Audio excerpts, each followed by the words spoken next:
Hello दोस्तों, आज के इस वीडियो में हम Redmi 8A के बारे में बात करेंगे, उसके डिस्प्ले लाइट सेक्शन के बारे में। दोस्तों, Redmi 8A बहुत ही पॉपुलर फ़ोन है और उस पर लाइट का प्रॉब्लम बहुत ही कॉमन सी बात है। अगर फ़ोन गिर जाए, वाटर डैमेज हो जाए या फिर कोई लाइन जो कि LCD लाइट सेक्शन की है शॉर्ट सर्किट हो जाए तो उस पर लाइट नहीं आता, जो कि डिस्प्ले लाइट काफ़ी बार प्रॉब्लम देता है। तो हेलो दोस्तों, मेरा नाम कमलेश है और स्वागत है आप सभी का हमारे यूट्यूब चैनल पे।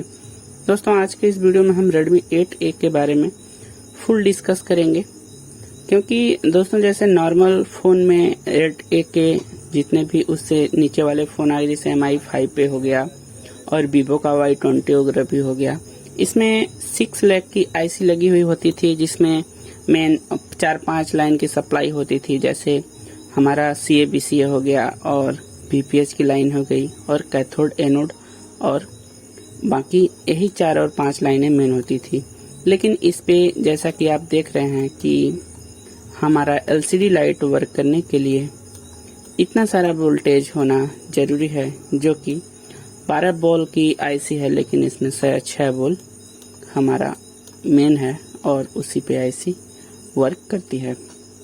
देखिए दोस्तों, सबसे पहले आपको अगर रेट ए में प्रॉब्लम है LCD लाइट की, तो सबसे पहले आपको अपने कनेक्टर के पास आ जाना है। और दोस्तों, कनेक्टर के पास जो आप ये देख रहे हैं सबसे लास्ट वाली नंबर 20 की पिन, ये हमारा प्लस का पिन है, और बीच वाला एक छोड़ के 18 और 17 K1 और K2 यानी कैथोड 1 और कैथोड 2 यानी माइनस की पिन है। और 11 नंबर की पिन गिन लें आप, 11 नंबर की पिन CA/BCA की लाइन है, जिसे हम PWM कहते हैं और इनेबल सिग्नल भी बोलते हैं इसी को ही। दोस्तों, आगे हम लोग डिस्कस करते हैं। सबसे पहले आप इन सब पे रीडिंग ले लें, और रीडिंग से ही आपको पता चल जाएगा कि हमें किस लाइन पे काम करना है। अगर इन सब पे प्रॉपर रीडिंग आ रही है, जैसे 400 से 500 के बीच की रीडिंग आनी चाहिए, प्रॉपर रीडिंग आ रही है, तो हम IC चेंज करेंगे तो हमारा काम बन जाएगा। नहीं तो यहीं से आपको पता चल जाएगा कि हमारे इस सिस्टम में प्रॉब्लम क्या है। अब देखिए दोस्तों, अब चले आते हैं हम लाइट सेक्शन के पास। ये देखिए दोस्तों, ये 12 वोल्ट की D8 जो छोटी सी IC लगी हुई है, ये हमारी 12 वोल्ट की लाइट IC है, जो कि आप देख सकते हैं। एक हमारा एक यहाँ पे बूस्ट कॉइल है और डायोड है और काफ़ी सारे कैपेसिटर लगे हुए हैं। तो लाइट IC यही है। सबसे पहले दोस्तों, इसको ट्रेस करने के लिए मैं आपको बता दूं। देखिए, ट्रेस करने के लिए यहाँ पे हमारा PMI 632 IC लगी हुई होती है, जो कि VPH को जनरेट करती है, और यही दोस्तों प्राइमरी IC ही है। इसमें डबल IC लगी हुई है। यहाँ देखिए, एक ये सेकेंडरी IC है और एक प्राइमरी IC है। तो हमारा PMI 632 से VPH जनरेट होता है और सीधा वो VPH जनरेट इस कॉइल पे आता है। इस कॉइल पे आके इस IC के इस बॉल पे इंटर होता है। और ध्यान से समझिएगा दोस्तों, फिर जब VPH हमारा इस IC के अंदर इंटर होता है, तो IC वापस स्विचिंग करके उसी वोल्टेज को बाहर आउट करती है, जो कि जब ये IC बाहर आउट करेगी तो इस जो डायोड लगा है, डायोड के प्लस वाले डायोड के माइनस वाले सिग्नल से फिर इसी वापस इस बूस्ट कॉइल में चली जाएगी, बूस्ट को वोल्टेज करने के लिए, वोल्टेज को बूस्ट करने के लिए। फिर वापस दोस्तों, जस्ट ये जो आपको कलर दिख रहा है येलो कलर में थोड़ा, ये हमारा जो कि मेन लाइन है, यहाँ पे हमको 20 से 30 वोल्ट के आसपास सप्लाई मिलती है, जो कि यहाँ डायोड के प्लस साइड से होते हुए इस रजिस्टर से लेके 0 ohms का रजिस्टर है दोस्तों।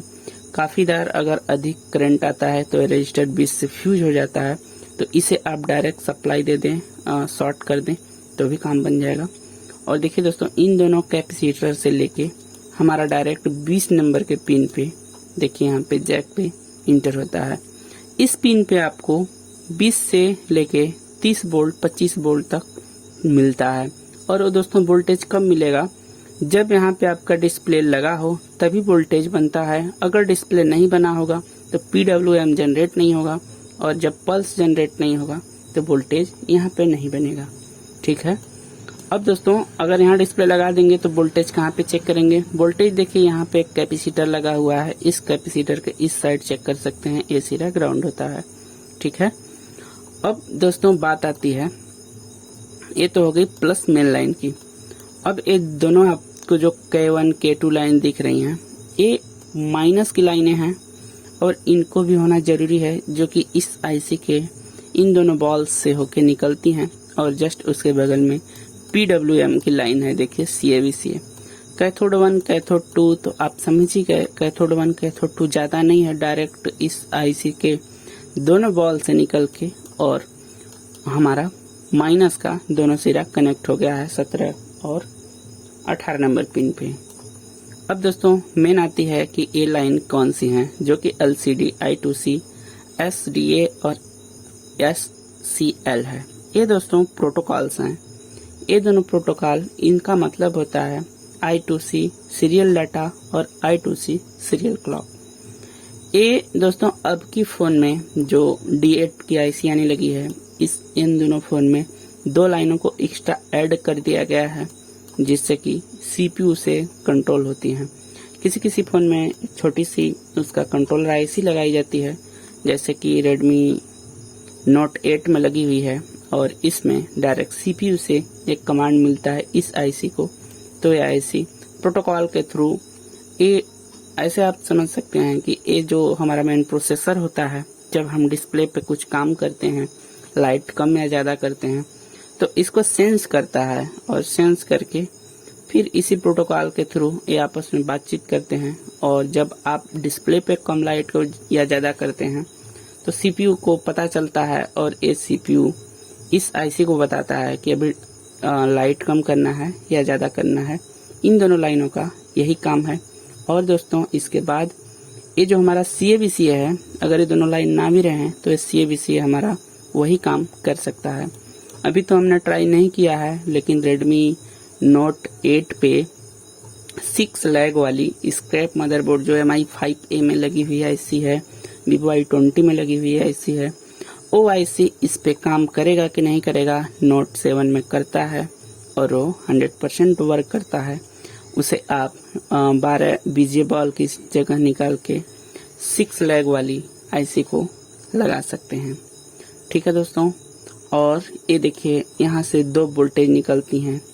ये हमारा EN सिग्नल हो गया। EN signal secondary PMI generate करती है, जो कि इस आईसी को इनेबल, यानी कि दोस्तों इस आईसी को ऑन होने के लिए एक वोल्टेज चाहिए होता है, जिसको हम इनेबल बोलते हैं। एक सप्लाई चाहिए होता है जिसपे 1.8 के समथिंग सप्लाई आती है।